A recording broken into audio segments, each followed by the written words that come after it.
Buddy. All right.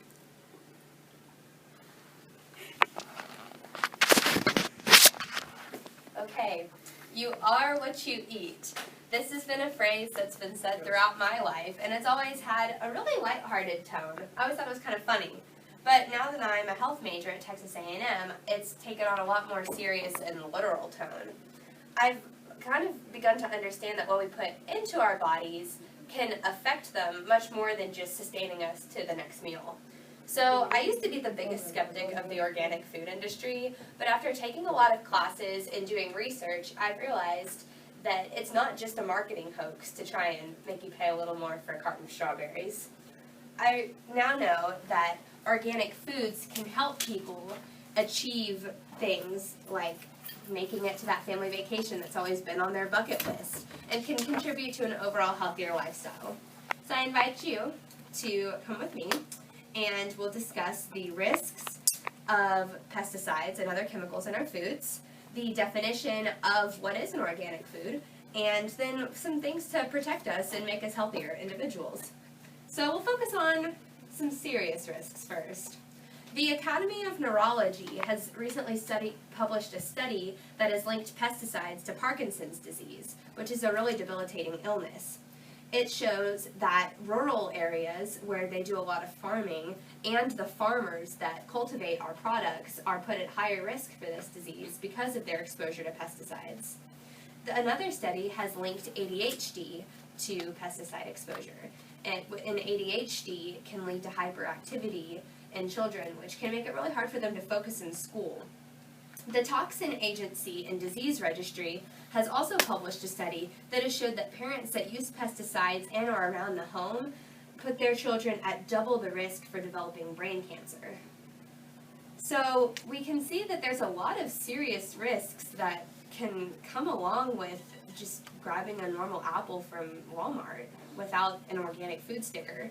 So now that we can see why this isn't a good thing, let's look at what is the solution, and that'd be organic foods. The USDA defines organic foods as those grown in a sustainable environment, free from hormones, and grown without ionizing radiation or traditional pesticides. We've seen that organic sales in the past several years have exponentially grown. In fact, in 2012, they had a food growth rate of 7.4%, which was higher than that of all other foods. So we can see that this industry is growing more than the typical food industry, which shows us that this isn't just a trend, it's an actual lifestyle choice. Now, organic foods have become to be practically sold everywhere. You can find them in most of your general supermarkets.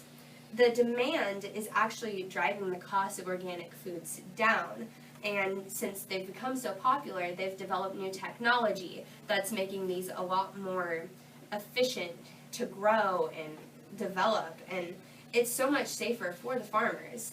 And that's why so many farmers have entered the organic food industry. So now that there's more people producing, the price will lower.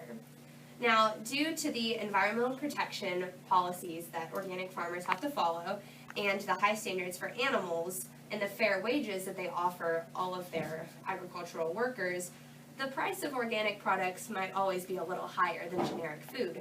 However, the costs of this are well worth the benefits. So now let's talk about peaches. You need to have learned how to protect yourself, and one of the best ways to do that is in the way that I did this morning. I went to my local farmer's market and bought this organic peach.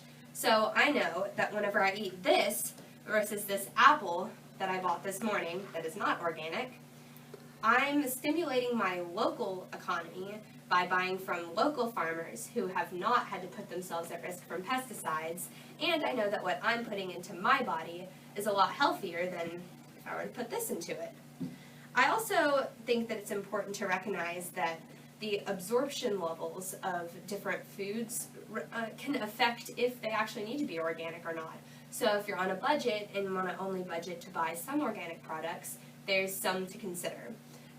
Things such as celery, spinach, and beets, for example, have really thin membrane walls, so they can absorb the pesticides a lot easier.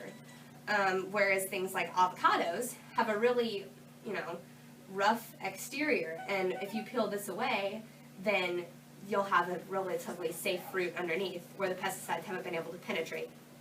Finally, if you don't have access to organic foods, that's okay. You can still take care of your body by make sure you peel the outer edges of, say, a bundle of celery, peel the outer fruits off and eat what's in the middle, and make sure you thoroughly wash it. So we've looked at the risk, we've looked at the different benefits, and we've looked at how we can protect our bodies. And we've seen that greater health can sometimes doesn't have to mean less taste. So I invite you to join me as we champion for the health of our producers and for ourselves as consumers. Choose organic, have a peach. All right, so I'm videoing everybody and myself. All right. Okay.